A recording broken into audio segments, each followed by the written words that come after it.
Hi, I'm Mindie Burgoyne, and this is Fridays in the Graveyard. And I love a graveyard, don't you?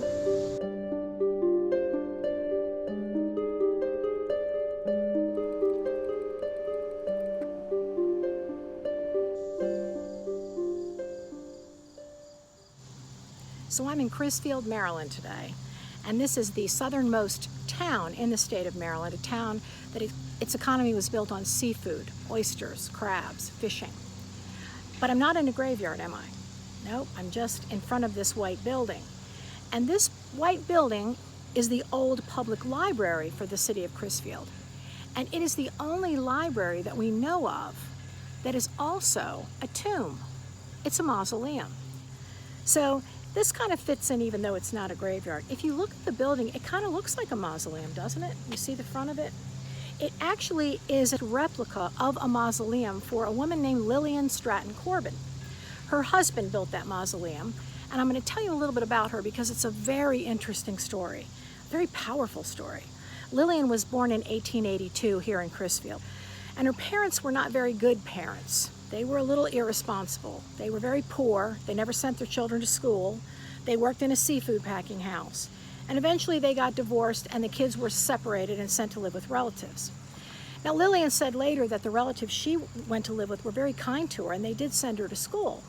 But in those days, all the kids were in one schoolhouse, one school room, and she was a 13-year-old in first grade. So it was kind of humiliating. She did share how humiliating it was to have a 6-year-old tutor her in reading. So she left school. And like many teenagers, she dreamed of being an actress. She dreamed of the glamour of New York City. And at age 15, she saved up enough money from cleaning houses to buy a one-way ticket to New York City on a train, the train that came right to the heart of Crisfield. And at 15 years old, in 1897, she got on that train and went to New York. As she got out off the train in New York City, she said that she sold papers for a while to kind of make enough money to get by. But she eventually met this wonderful older man. He was a Wall Street banker, very wealthy. He took her in under his wing and he taught her how to invest. He taught her the secrets that he knew of how to make a fortune. Then he died and he left his fortune to her. And when she inherited that money, that's when she started to do the things she really wanted to do. She got acting lessons. She got tutored in writing and started to write a novel. She became an actress and she went on shows that traveled. She fell in love with another actor. They got married. He turned out to be a scoundrel, squandered all her money, and she ended up back in New York completely destitute with no money at all after divorcing him. And that was around 1920. But as luck would have it, and she was very lucky, she met a man named Alfred. Now this was in 1920. Alfred was a refugee from Holland. He lost everything in World War I except his son, and he and his son came to America to build a better life. And he and Lilyan met each other when they were down on their luck. They fell in love and got married, and Lilyan told him all the secrets she knew about investment banking, and together they built a fortune. She always kept a house here in Crisfield, and she became one of the wealthiest people in Crisfield. And she also did a lot of good things for the town and the people of Crisfield. But the story doesn't end well, because in 1928, they had bought a new car. She had a convertible. And she and her niece, who was also her assistant, were out driving in the car somewhere in New Jersey, and Lilyan's scarf blew over her face, and she couldn't see where she was driving. And she ran into a tree and the car ignited and the two of them were killed. They were burned to death. So Alfred had Lilyan's body cremated and put in a beautiful urn, and he decided to bring her back to the home of her heart, Crisfield, and to build a beautiful tribute to her.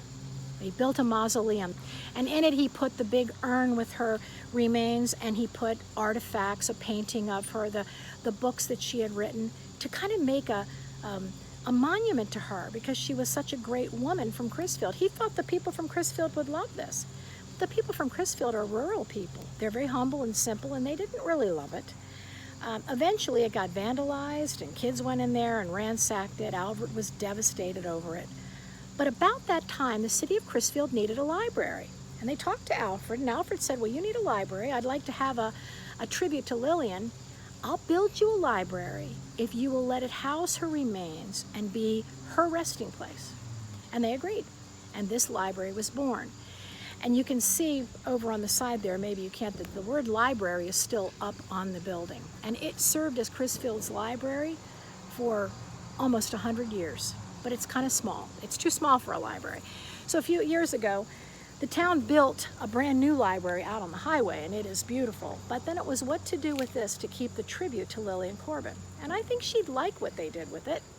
They made it an arts center. Crisfield has a thriving arts community, and so they converted this into studios and a gallery, and they have art shows there. They have their city meetings here, and she's still in there. It's still a mausoleum. Her portrait hangs on the wall. Her remains are in a wall niche with a sign that says this is all built in a tribute to her. So it's still a tomb and a mausoleum, not a graveyard, but a grave for a very great lady. Now this is also on our Crisfield Ghost Walk, if any of you are interested in seeing it up a little bit more closely. But that is the Corbin Library, now the Arts Center. It is also the tomb of Lilyan Stratton Corbin. I'm Mindie Burgoyne. This is Fridays in the Graveyard, and I will see you next week.